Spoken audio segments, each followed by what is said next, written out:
both my job at Penn State and also my job as part of this initiative is really around the Holocaust. I do want to point out that I believe and hope that much of what we're going to be discussing today is relevant to other genocides and human rights issues as well. My expertise is in the Holocaust. That's what I know, but I do teach some about genocide more generally. And I do think that, I mean, not just that I think, but the Holocaust is sort of the paradigmatic genocide on which genocide studies is founded, the field. And so many of the insights come out of the study of the Holocaust. And therefore, I think that, and I believe that this is, much of this will be relevant and can be applied even for those of you who don't teach the Holocaust in particular. So here's the basic plan. I want to spend approximately a half an hour talking about terminology, and that's going to be interactive. I then want to spend approximately an hour talking about new directions in the field of Holocaust studies. That will be somewhat interactive, although a lot of it will be me sort of sharing different things going on in the field. And then the last half hour or so will be much more open and entirely interactive. And that's really just talking about questions that come up in the classroom or that you have right now. That's the basic outline. I also think probably at 9:30, we're going to need a 5-minute break to get a new cup of tea and go to the bathroom. So I'll try and factor that in as well. Okay, so we begin with the ethics of terminology. Oops, go back there. Yeah, so in a moment, not quite yet, Logan is going to put in the chat a link to a Jamboard, and I'm going to ask everyone to take about 3 minutes, and we'll just sit silently, to post a Post-it note on that Jamboard with 5 to 10 words associated with the Holocaust.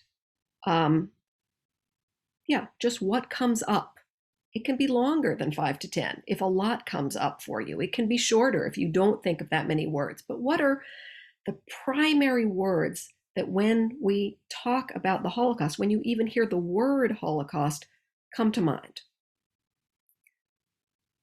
I want to talk some about words and about the choices that we make. And some of you, I can see already in the way that you think about the Holocaust, the words that come up, you're already making some of these choices, maybe consciously, maybe unconsciously, depends on what you've learned, what you've read, which books you've been looking at about the Holocaust. Many times we use the words that we've been taught without thinking a lot about where they come from, what their roots are.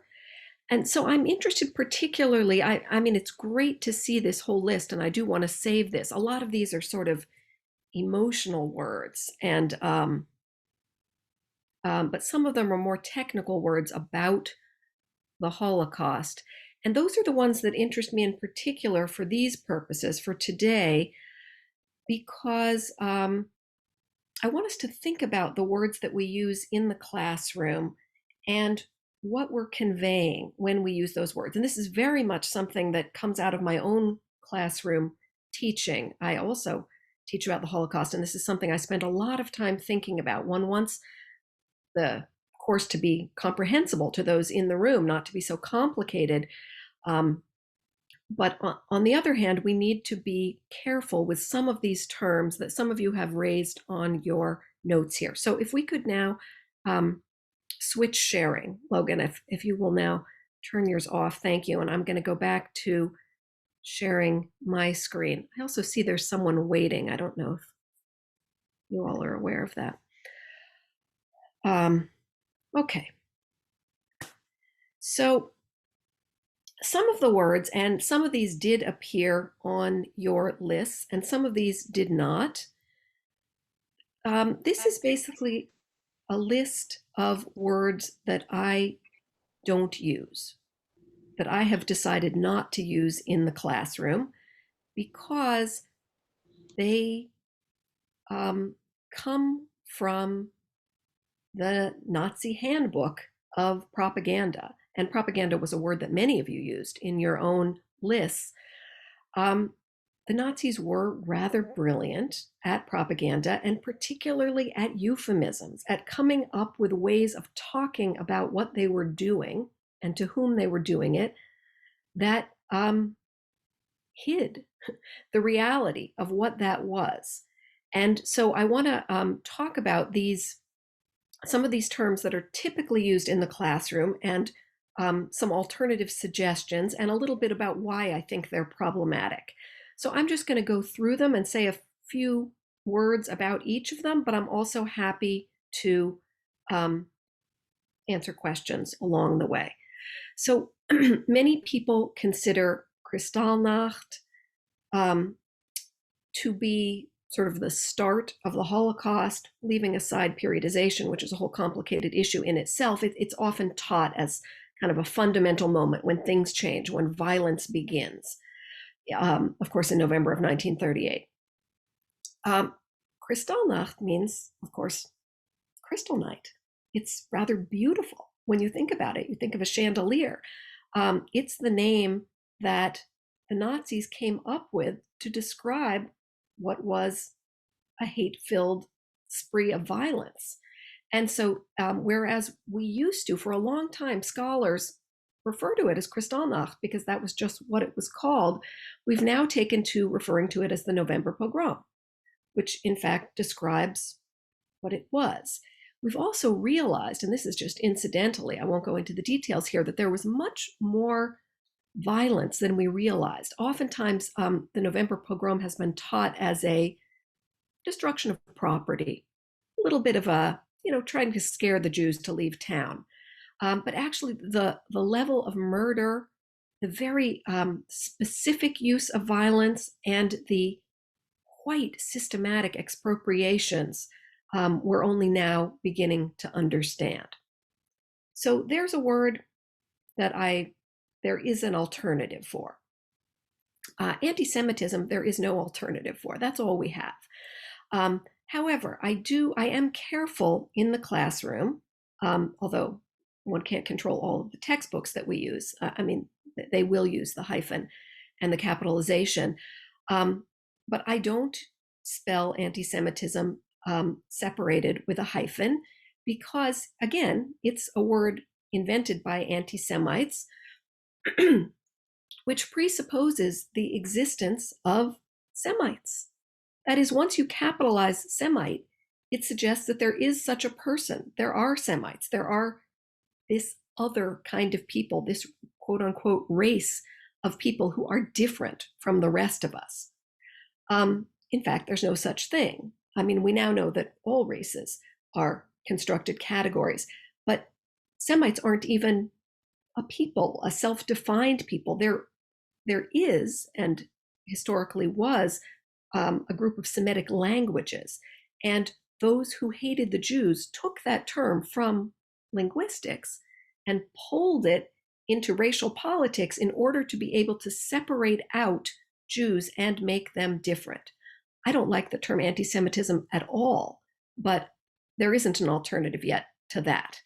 But at the very least, I think it's worthwhile. I talk about the term in the classroom, I problematize it, and I also spell it without either separating or capitalizing.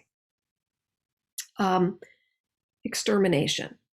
This was a term that a number of you put on your lists of words that we associate with the Holocaust, and of course we do. Of course we associate both extermination and extermination camps. They're everywhere. They're in the books we read, they're in the films we watch, the documentaries. It's very much a term associated with the Holocaust, and it is also very much a Nazi term, which I think I don't need to tell you is about is, originally comes from what we do to vermin, to pests, to cockroaches, to those things which we objectify and want to get rid of and want to entirely destroy. Extermination doesn't actually apply to human beings, and it shouldn't apply to human beings.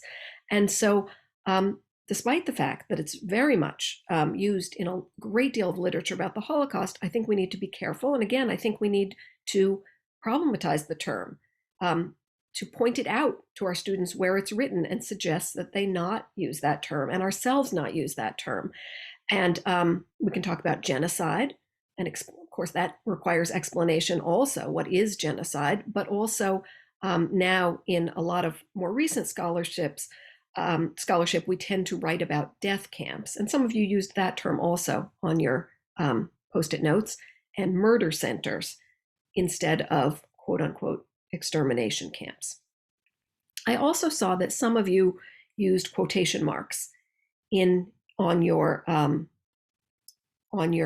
post-it notes that we put on that Jamboard, which in some of these cases is the best we can do, is the only way that we can show that these terms are difficult and should be used with consideration.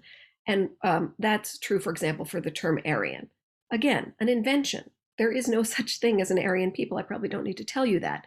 It's an entirely invented category, which you may well be aware is also completely inconsistent, doesn't make sense. It included who they felt like including. It left out people who they didn't feel like including, even though they said that Aryans, quote unquote Aryans, came from maybe possibly the Indian subcontinent. It of course didn't include Indians. It's entirely made up, just a fantasy. But again, if you read about the Holocaust, if you watch films about the Holocaust, it's everywhere. And I think we have the responsibility to, at the very least, put it in quotation marks, to make people think about it, to use it carefully, and not to pretend that there is such a thing, not to give it that level of respect. Race, we already spoke about to some degree. Liquidation, another term like extermination, which is not meant to be applied to human beings, but was applied to them, and also is typically applied to, in scholarship about the Holocaust, that from, not that long ago, is often used to, which is taken directly from German documents to talk about, say, the closure of concentration camps, of death camps. They were liquidated on a certain day, or the ghetto. The ghetto, this particular ghetto was liquidated in September. This other ghetto was liquidated in January of some year. That's the term that the Germans used, and that's a term which is about inanimate objects, about not about people, not about places. And yet we tend to use it because it's there, because they used it, and because I should point out here that much of the very early scholarship about the Holocaust was based entirely on German sources. The earliest historians of the Holocaust and of the war wrote based on German sources, and they therefore translated directly from German into English and took those terms as if they were objective. Final solution. Again, probably one of the best euphemism of all time.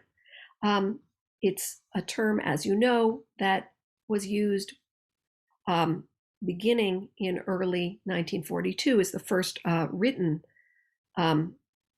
version we have of it, and then quite a bit thereafterward in German, Endlösung, was used to talk about the Holocaust. And it was used in all the German documents and in quite many speeches as a wink to, we all know what we're talking about here, but we're going to call it the final solution, which means nothing, right? Except now it means everything.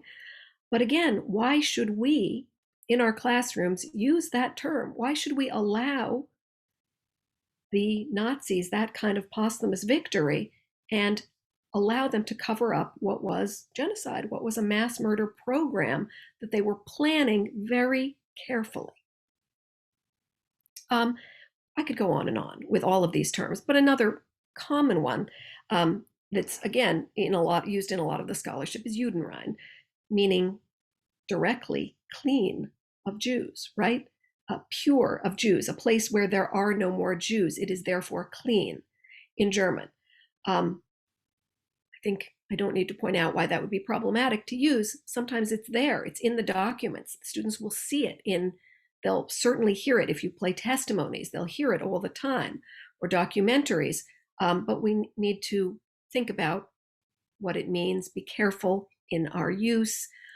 So these are just some of the terms. There are so many more, but these are some of the big ones. This is a list that I came up with. Of course, if I had your list first, I might have added in some other ones, but I hope that this is useful to you directly for these terms, but also more indirectly for thinking about other terms regarding the Holocaust and in other spheres of our life that we need to think about the words we're using, what comes out of our mouth, particularly as educators. And the bottom quote is just a Yiddish folk saying, it rhymes in Yiddish, that words are like arrows. And that tells us something about our care with how we use them. So I want to talk about now, and this relates to that question about what's new in scholarship, what's changing. The terminology is changing, but not just that. There's a great deal going on in scholarship on the Holocaust. And I've just picked a list of things that happen to interest me. They're not necessarily the most important, the most new, the most cutting edge. I mean, they are new and cutting edge, but other people might pick a different list. I want to talk about what are some of the exciting directions going on in scholarship on the Holocaust. And I do so on the assumption that, I study this. I have to keep up with the literature. I teach about this in the college classroom, but most of you have a lot of other things you're teaching, and probably you're not keeping up with all of the scholarship. In fact, it would be impossible to keep up with all of the scholarship. It is such a dynamic field. There's so much going on. And so I just want to share with you some of the new insights, some of the new discoveries, directions that maybe, hopefully, will be of interest, maybe will inform your classroom, inform your teaching, or maybe will just inspire you to do some more reading, to do some more thinking. So, images. Like words, we have in recent years really begun to think a lot more about the images that we show in the classroom and in our published works, books, articles, etc., when we talk about, write about, teach about the Holocaust. And one of the useful sort of rubrics for me, and that comes out of scholarship about this, is to think about the quote unquote perpetrator's gaze. That is, most of the images that we have from the Holocaust, I'm talking about photographic images here, well, where did we get them? I mean, it won't surprise you to hear greatly that it was not, on the whole, there are some exceptions, it was not the victims who had the cameras. It was the perpetrators. And they took pictures when they wanted to, at particular junctures, when it was useful to them. And when we use those pictures, we are recapitulating the perpetrator's gaze. We're using their images, which they created for very specific purposes, as if they are just photographs, just snapshots that happen to come from this time and place. So to give one very prominent example, this photograph here, many of you will recognize, oftentimes it's cut so that you see just the boy. But this is the full image. And it was taken in 1943 as part of the final deportation from the Warsaw Ghetto.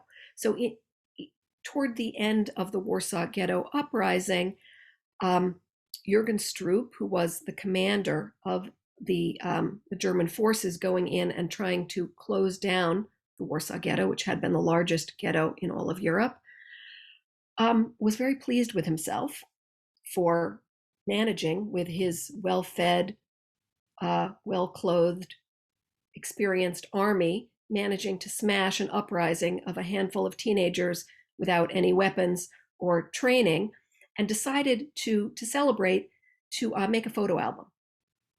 And this is one of the images that he sent back to Berlin, photographs of what a great job he did in smashing the Warsaw Ghetto uprising. So in this particular case, a number of Jewish families have been discovered hiding in a basement. They're being pushed out of the building and taken to the Umschlagplatz, from whence they will be deported to Treblinka and murdered immediately on arrival. And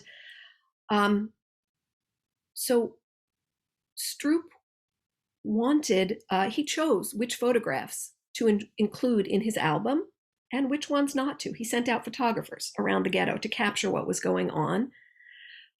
So what do you think? What about this photo? Why did he put it in? Not why do we keep using it? I want to get to that in a moment. But what did he see and want his superiors in Berlin to see, do you think? The surrender, the power, absolutely.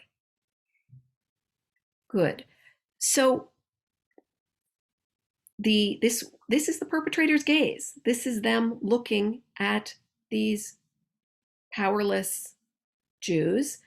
Now, this photograph has taken on a life outside of its, not all of them have, not all of the pictures from the Stroop report have, but this one is continually reproduced and often cut to show just the boy, as I said.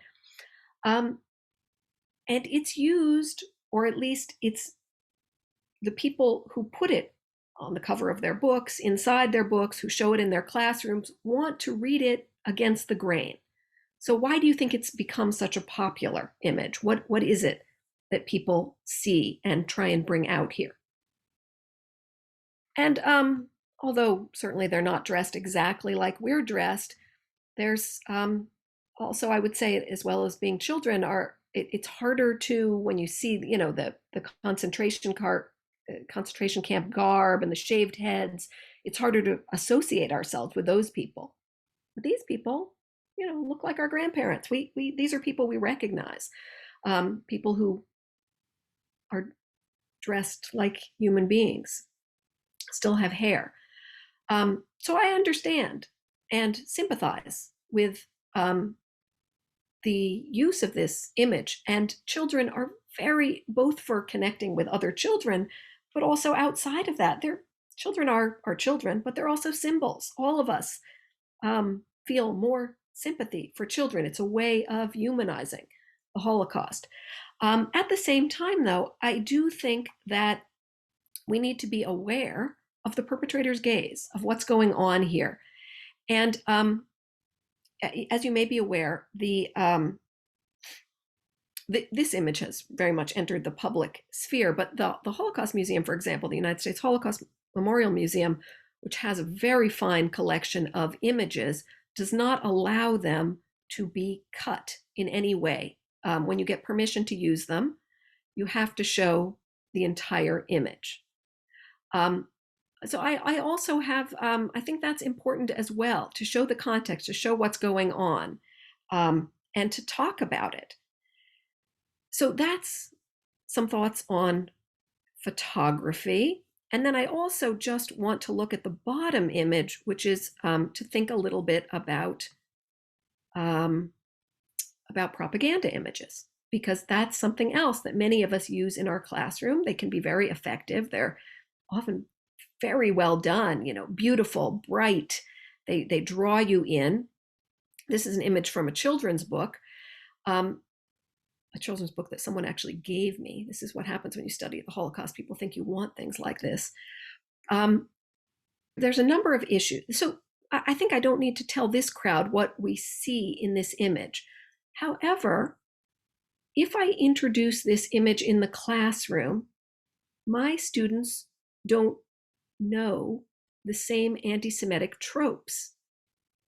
I have to tell them that that man is a Jew as portrayed by anti-Semitic imagery, and point out to them what about him is being caricatured. And that's, what am I doing when I do that?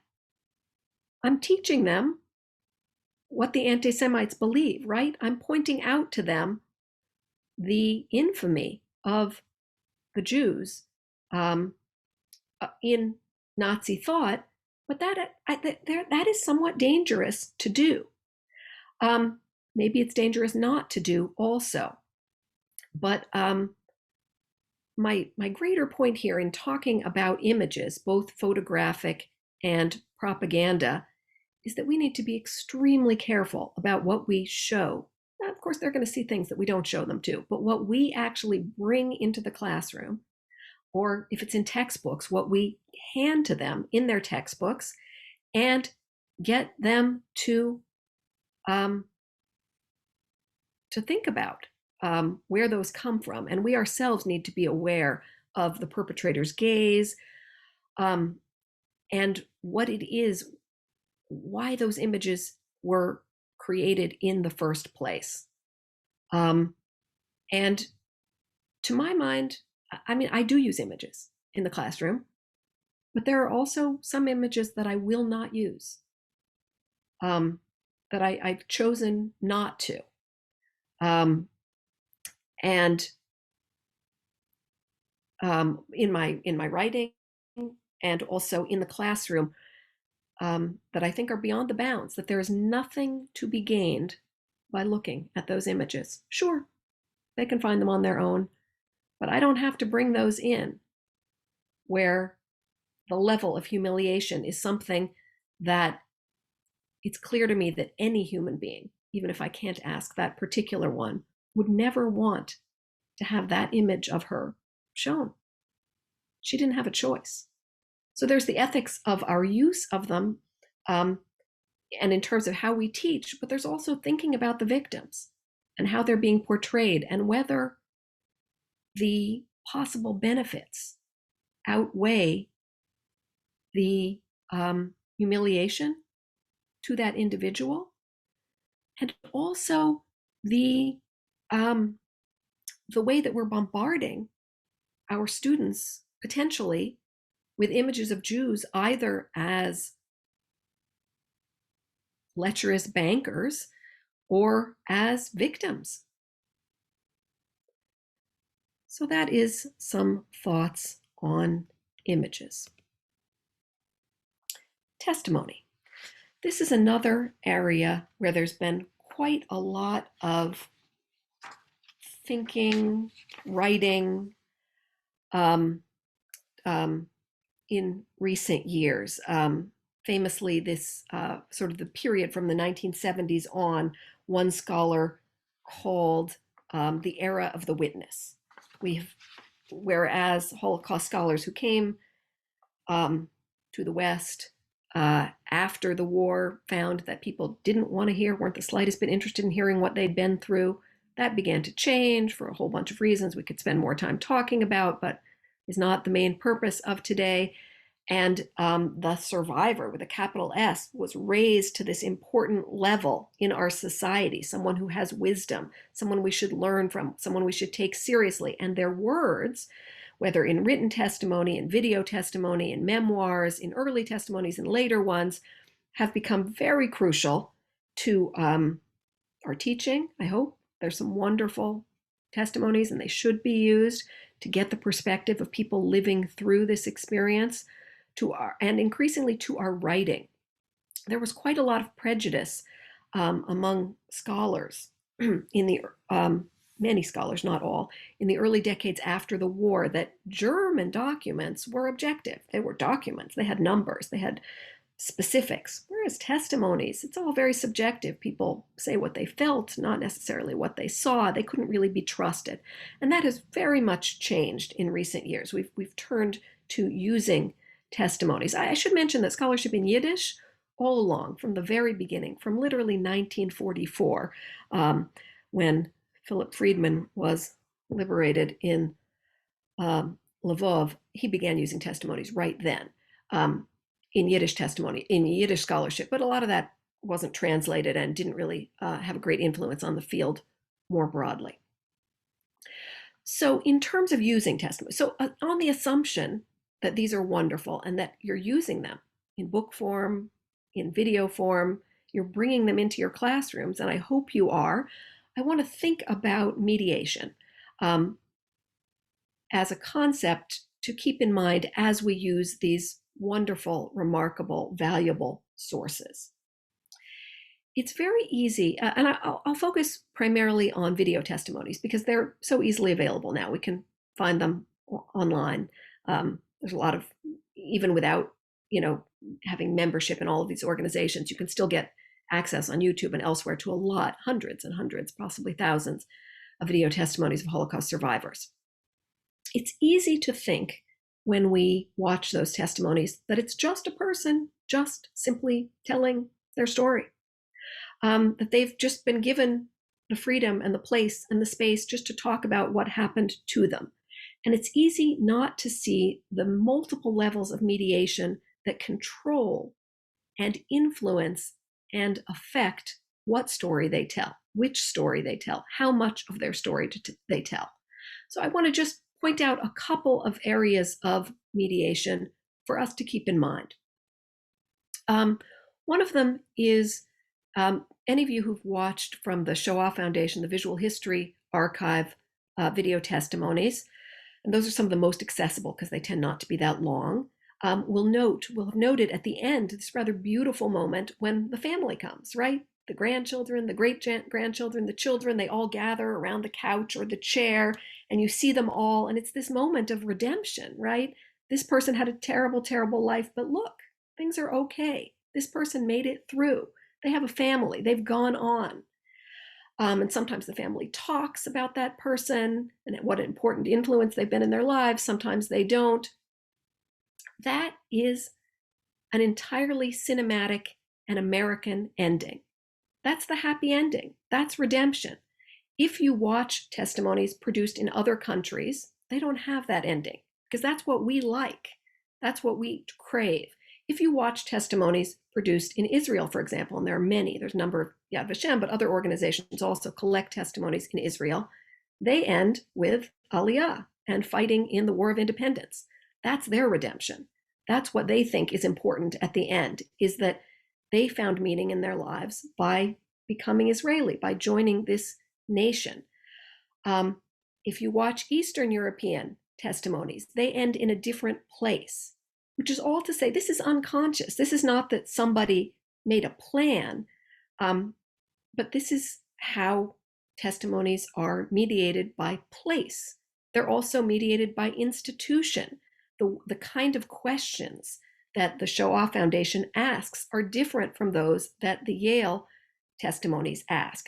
The Yale testimonies are also much longer.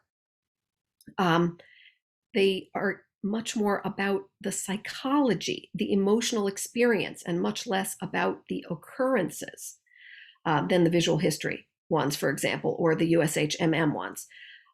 Those are, so that again, that affects what we see.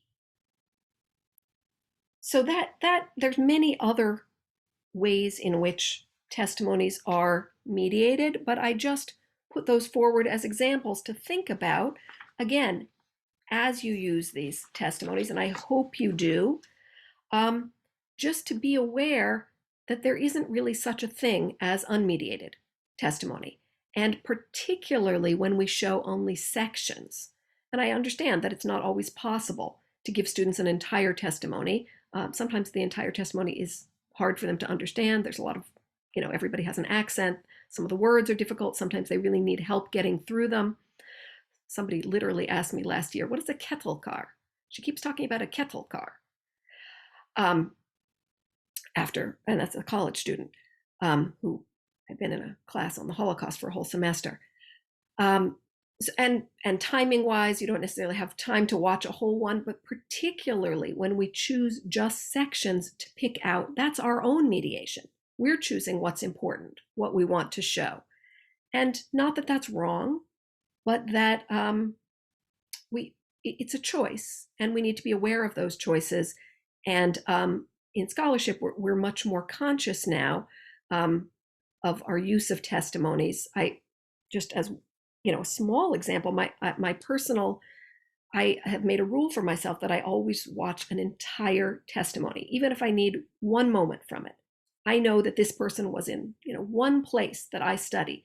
I watch the entire testimony. That's my rule for myself, because there might be something else there that I need, but also because I owe that person that respect of listening to their whole story and not just using it for my purposes, to actually learn from their greater story that they're trying to tell, which itself is mediated, but I've chosen not to further mediate it, although of course I excerpt it and use just pieces when I'm writing about them. Okay. Next topic, killing fields. The USSR. And this is something that, depending on when you went to school, maybe you will have gotten more or less of education about the Holocaust in the USSR. Until the fall of the Soviet Union, in the West, we didn't know a lot about what happened there, and there's a number of reasons for that. Well, first of all, let me just say, as a result of that, the Holocaust in Poland really became paradigmatic. That's what we mostly teach, myself included. That's where the Holocaust happened to a great degree, if you come from this view of sort of the ghettos and the death camps are what is most kind of crucial to understanding the Holocaust, then you put Poland at the center. Part of the reason that we did that was because in the West, we didn't have access to sources from the Soviet Union. They weren't easily accessible. And we also didn't have access to survivors from the Soviet Union. Other Eastern Bloc countries were more open. We could get some of the sources from Poland and Hungary, even though they were also behind the Iron Curtain, so to speak. But also many more survivors from Hungary and Poland, for example, made it to the West before those borders closed, before full Stalinism set in, whereas survivors from the Soviet Union mostly didn't. So we didn't have their stories, we didn't have their sources, and so we didn't write about it here. Whereas there, in the USSR, there was no Holocaust. There was a war, and the war was the topic.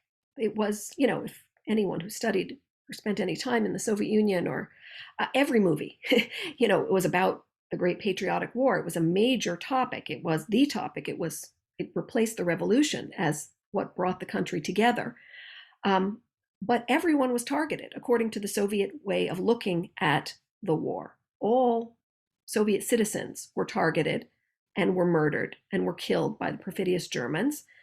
And the Jews were never singled out. They're literally, when I say there wasn't a Holocaust, I mean there wasn't even a word to talk about Jews being treated any differently than other victims. And of course, the Soviets did lose millions and millions of their citizens directly in the war, in the fighting, but also just because of German policies in Soviet territory. So it wasn't wrong that the Soviet people as a whole were victims, but it was a refusal to recognize that Jews were targets in a different way.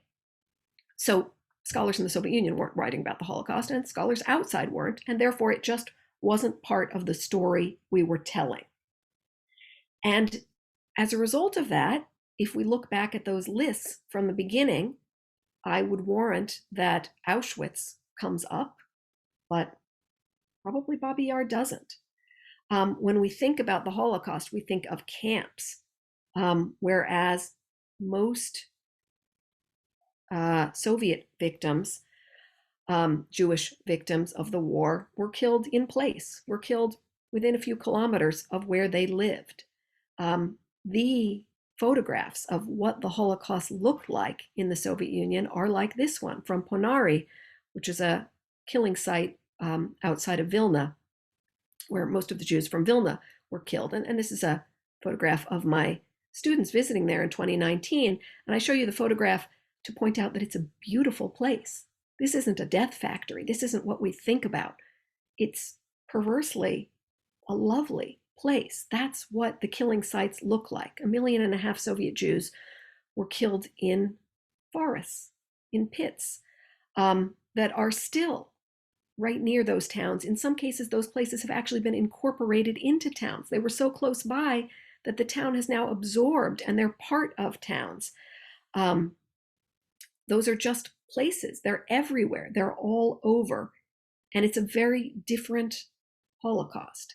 and one that I think we need to all figure out ways of integrating into our teaching about the Holocaust. There are reasons that most Holocaust courses start in Germany with the Nazi Party and then move to Poland with the camps and the ghettos. But mostly they kind of stop there. Or maybe we talk about the Soviet Union only in terms of the invasion in 1941, but not so much about the Holocaust there. And the fact that, yes, some Soviet Jews were killed in camps, but the vast majority were not. And this was a face-to-face Holocaust. This was one shot at a time, people standing close enough, the killers, that they could see every single victim, young, old, male, female, everything about them as they shot them into these killing pits. So I don't, one last point about this. Just back to the point about images, we actually do have some images of that killing taking place. Mostly they were clandestine.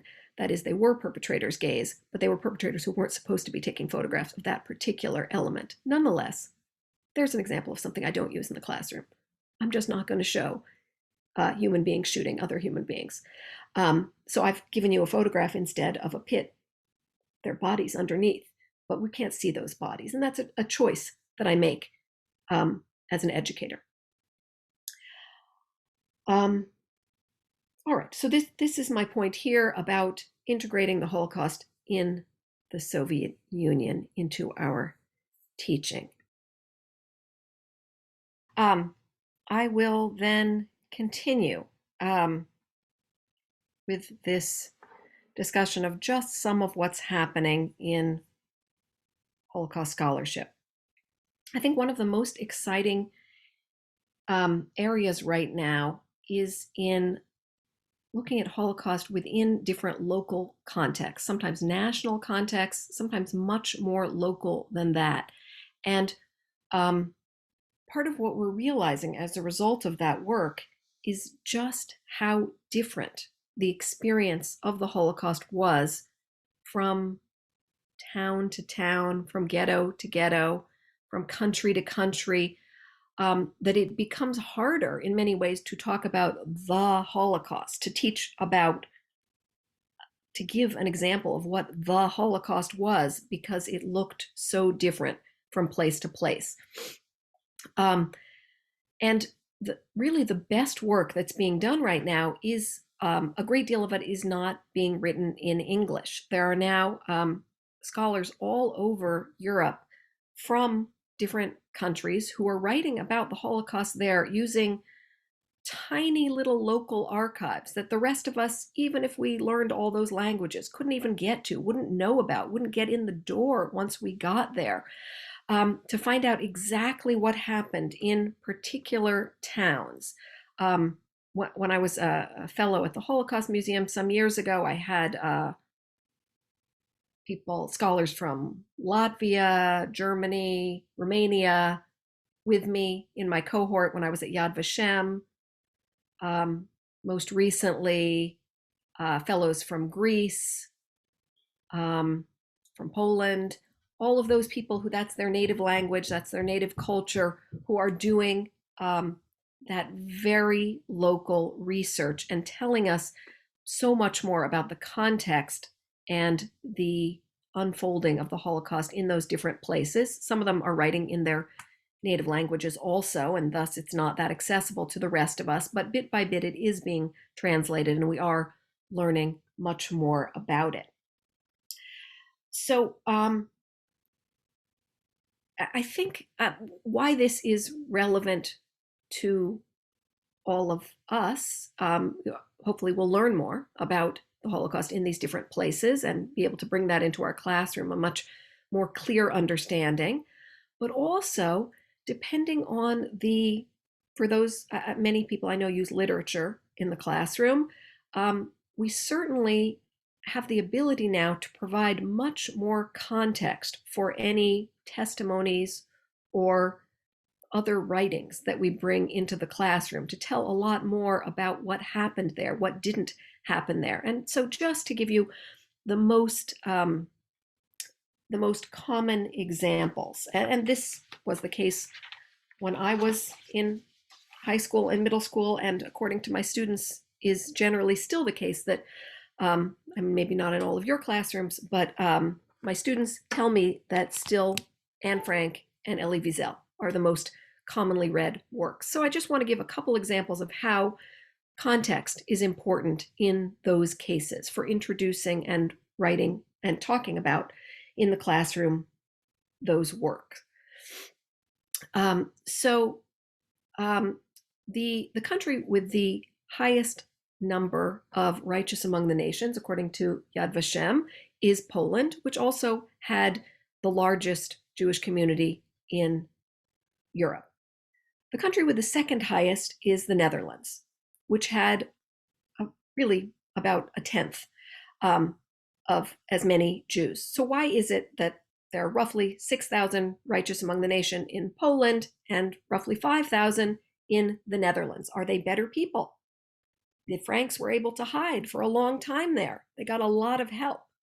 Miepkes, who delivered their food and letters by bicycle. She's a hero, a heroine in the Netherlands. Was it just something about the national character? What was going on? So I think that from my perspective, and again, I study Eastern Europe, so I'm have a somewhat particular point of view here. There's a couple important things to know. And among the most important is about punishment. Members of the Dutch resistance who were caught hiding Jews or helping Jews in hiding sometimes were given a slap on the wrist, sometimes were put in jail for short sentences. Anyone who was caught hiding a Jew or helping a Jew in hiding in Poland themselves and their entire family would be shot on the spot. No trial, no questions asked. Their entire family would be shot. And it happened to many, many people. So when we talk about what it is to be a righteous among the nations, there's hardly a comparison. It was not even suicide. That doesn't even cover it. It was like a death wish to help Jews in Eastern Europe. Whereas to do so in most of Western Europe, but particularly the Netherlands, because the Germans considered the Dutch to be of a fairly high racial category and therefore their cousins, and wanted to co-opt them and bring them into the Reich, and therefore wanted to treat them fairly well. It was still brave. I'm not saying to serve in the resistance wasn't brave, but it was an entirely different experience, and the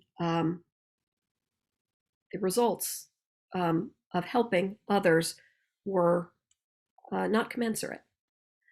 And the other thing I think on that point to say is that although we don't know exactly who, the Frank family and those who were hiding with them in that secret annex were turned in by a Dutch national.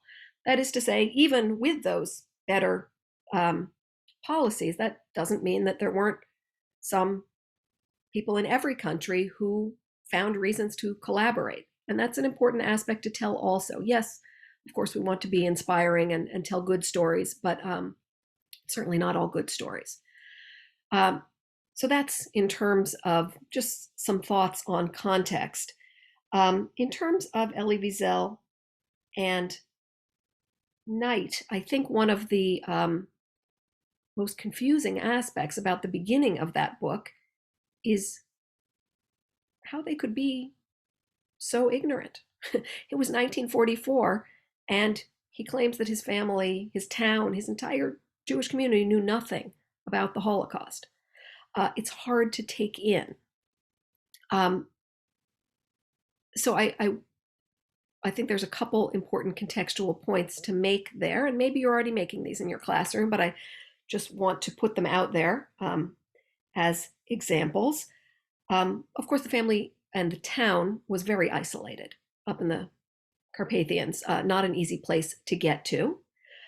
Number two, the Hungary was on the other side, right? Hungary joined the Axis, not the Allies, and therefore their newspapers, even if one could get a hold of those newspapers, were not talking about the crimes of the Germans. Certainly not at this point. And so, and nor were any other sources of information. That was their side. That's what they were fighting on. They were talking about the great things the Germans were doing by killing the dangerous Bolsheviks. And different Allied atrocities that were going on. So that by the time, and then finally, the point that, and this is just one of those strange anomalies of the Holocaust, that the Jews who lived in Axis countries tended to survive longer and at higher percentages than those in occupied countries, that is, German occupied countries, so that the Hungarians did not give up their Jews until fairly late. And that's another reason that the Holocaust just hadn't reached the Wiesel family until fairly late, and a reason that half, give or take, of Hungarian Jewry survived the war is because the deportations started so much later in Hungary. All right, so that's some thoughts on, and many, many other examples, but just on national contexts. Gendered violence. This is another topic that there's a lot more being written about today, certainly than when I entered this field. Men and women were killed in the Holocaust roughly in similar numbers. So we might expect that their experiences would be roughly the same. Therefore, in fact, the Germans treated their victims differently according to gender and according to other factors. Additionally, and this I think is sort of the less obvious point, is that people, because of their sex, because of their gender, also experienced the Holocaust differently. The same things that happened were experienced differently by people because of their backgrounds, including their gender.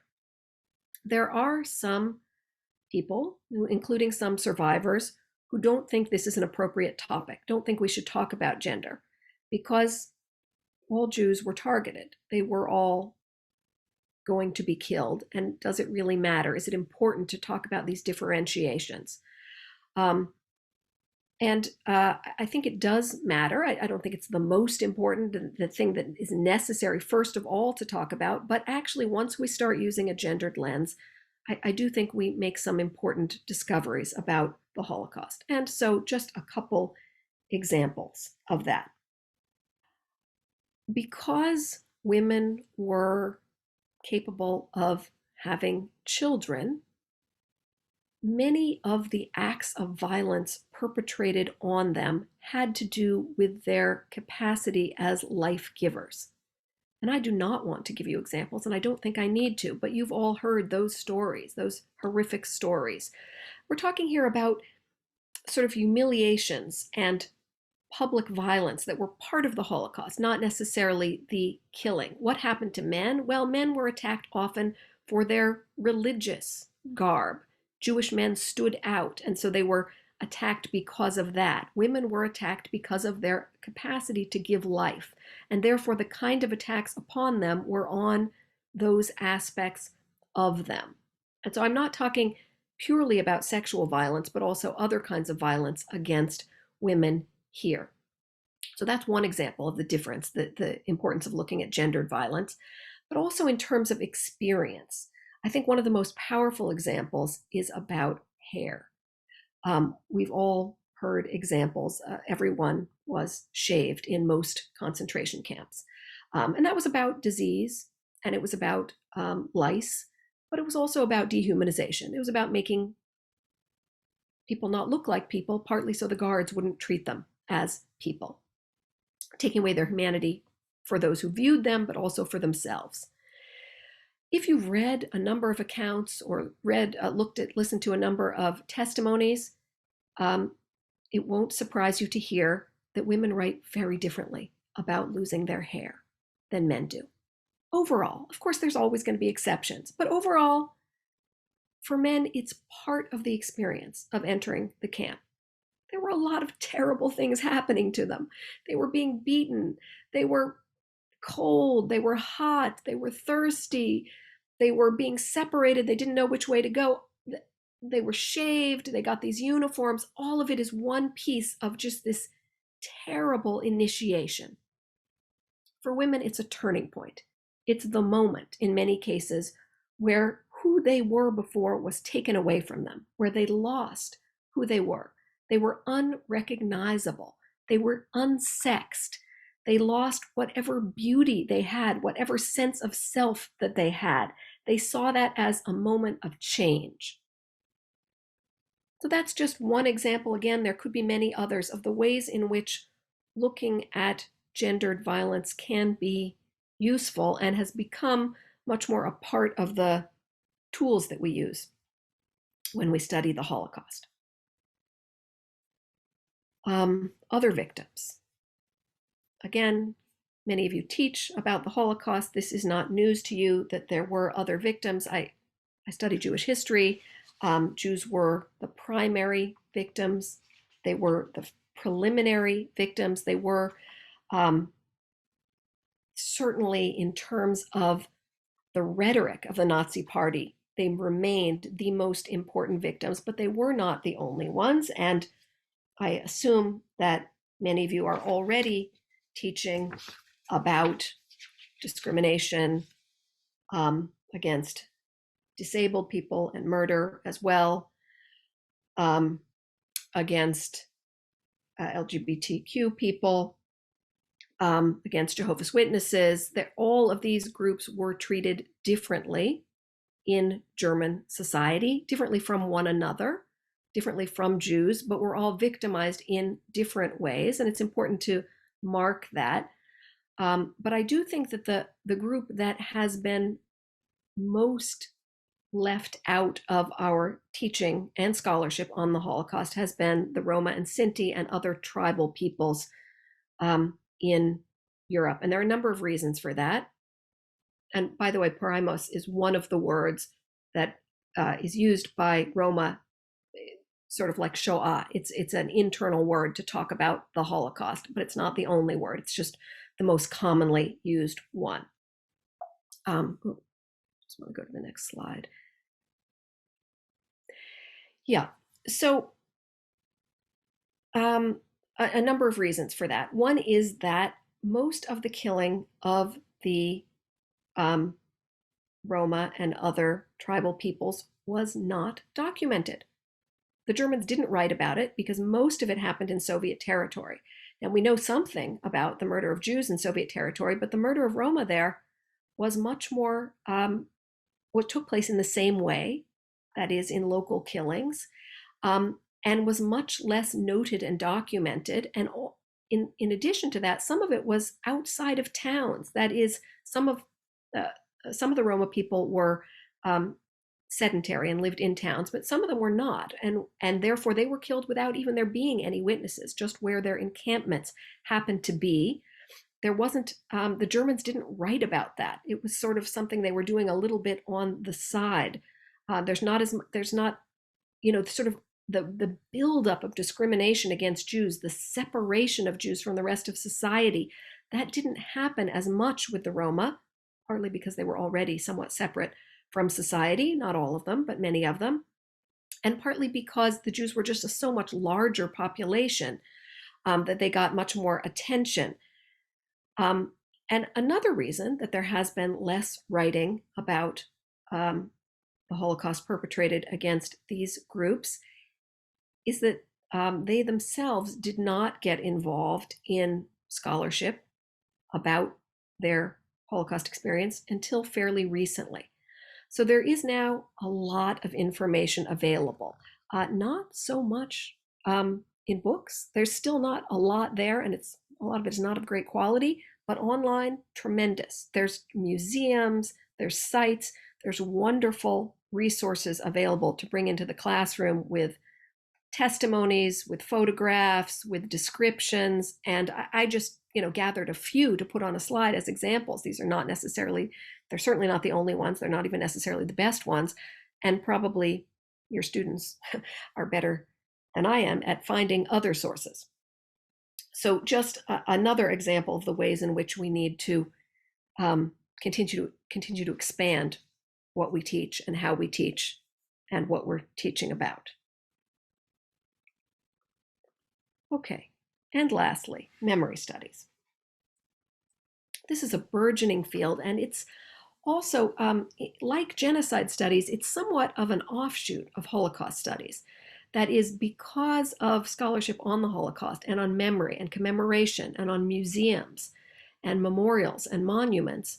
A whole field has developed, and it's not only people who study the Holocaust, it's expanded in many ways, but a lot of the original insights in the field of memory studies come from people who began by studying the Holocaust. And I find in the classroom that memory studies are easier to relate to for students in many ways than other aspects of the Holocaust. Not that we shouldn't be teaching other aspects of the Holocaust, but certainly in the times we're living in, and after last summer, for example, when we talk about monuments and the politicization of monuments and who gets to make monuments and whom they make them to, we can all talk about that. We all have something to say about that. And there's a lot of fascinating Holocaust monuments. There's a lot of information about them, which we can bring into the classroom and get students thinking about why certain images in physical monuments, why certain styles, what it means to build monuments in places where the Holocaust happened on site, and what it means to build monuments and museums in places where the Holocaust didn't happen, like in Washington, D.C. So there's a lot there that in many ways is kind of easier to access and think about and talk about. And just to give you, again, one example of a concept that comes out of memory studies, which I think is, although the word is a little strange, post-memory, I think is something that we can all relate to. So this is just one idea that comes out of memory studies and that I think might be of some use. And basically what it means is the kind of memories carried by generations after. The idea here is that children, and even grandchildren now, of Holocaust survivors carry a weight of post-memory. That meaning not that they claim to have been there or to remember what happened, but that being raised in homes with Holocaust survivors or visiting grandparents who were Holocaust survivors gave them a sort of a certain kind of trauma of their own, not the same as those other family members, but something that they carry forward with them. And there's been a lot of writing about it. Mariana Hirsch was the first person to use that term, but others have written about it since then in all sorts of different contexts. So just another example of something that might prove useful.